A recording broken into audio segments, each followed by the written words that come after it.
Hello there. In this video, we're going to look at creating VMs without associating an external IP address. So the good practice is not to have an external IP address associated with every VM you create. It's very expensive. It can become very expensive, and it's not always a good thing in terms of security. So we want to find a solution which we can have VMs connecting out to the internet, but not particularly using their own external IP address. So to demonstrate this problem, let's create a VM without a external IP address and have a look at the problem. So I'm going to do a new VM. I can keep that like that. Go over to, well, let's find a good region. Iowa, that's fine. Now, at this point here, to stick to best practices, we would do something like this. We will go into the networks. We will select the default network. That's fine. It's going to give us an IP address from this range for the external range. But externally, normally that's left on as ephemeral automatic. So it will just pick an external IP address.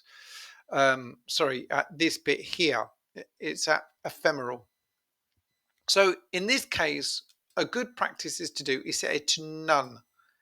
And let's create that now.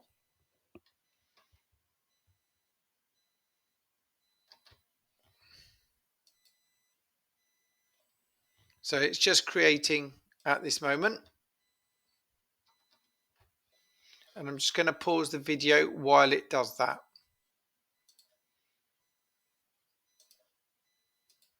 Okay, so we've got the VM up and running. I'm going to SSH into it. That will take a minute or so just to get up and working again.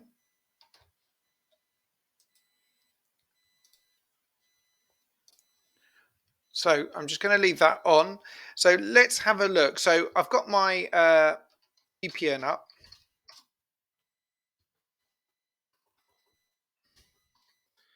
So you can see he's got an external IP address. Now, if I try to go out to the internet, so if I try to ping google.com, I won't have much success. Obviously, there's no access out to the internet. So I'm just going to pause that. And now let's look at the solution, what we can do here. So what we really want to do to make sure we can create as many VMs as possible, we want to create what we called a cloud NAT. So I'm just going to go into here and I'm going to go into cloud NAT.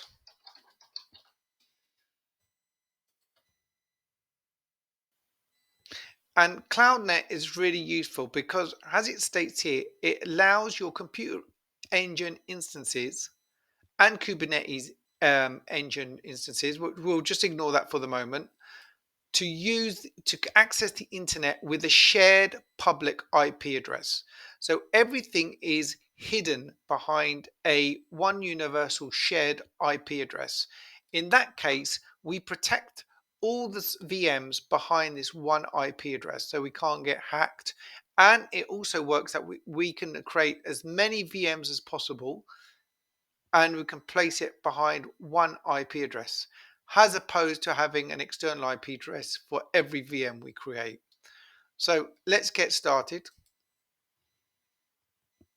So I'm just going to give it a gateway name. Gateway example.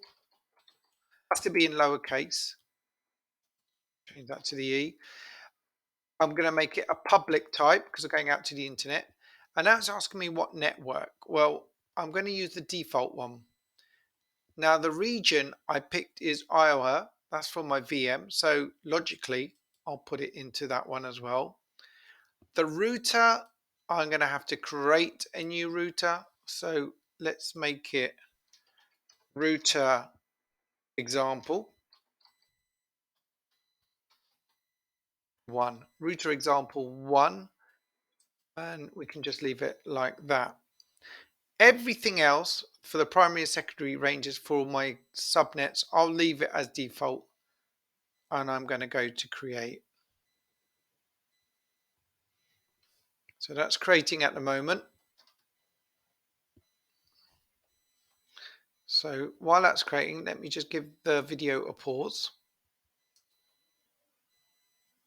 Okay, so now I'm back in my VM, and I'm just going to check if I've got an IP address. And I do. 34.29.242.227. Let's see if I can ping google.com.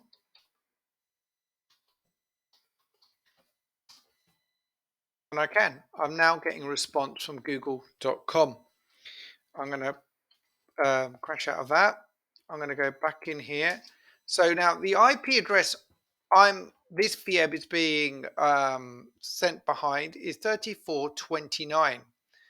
Now that is useful information, because if we go back into the console itself, let's go into, okay, it's appeared here. So what we need to do is now, if I go to VPC networks, I go to IP addresses, and we can see the 34 address. Better still, if we go to external IP addresses, we can see that 34.29.242.227 is the same which we see here, 227. So that is brilliant. So now I can actually spin up another VM, and it would also be sitting behind this address. And obviously here, what you can do, if you go into this connection here, this is all the setup we did earlier. So you've got the default network, and it gives you the gateway information there, which I set it up earlier as well. So now that is completely fine. And now we've got a chance to go in and go over to the internet and connect whatever you want to do within a VM. So that is the object. So try to avoid using external IP addresses per VM. Make sure you use CloudNet. It's a really good tool. It's really good for networking, and it protects all your VMs behind a single external IP address. I hope you enjoyed that. Please leave a comment, any question, please hit the like button, and I'll be very appreciative if you can also subscribe. Thank you very much for that, and I'll continue making videos of this nature. Thank you. Bye.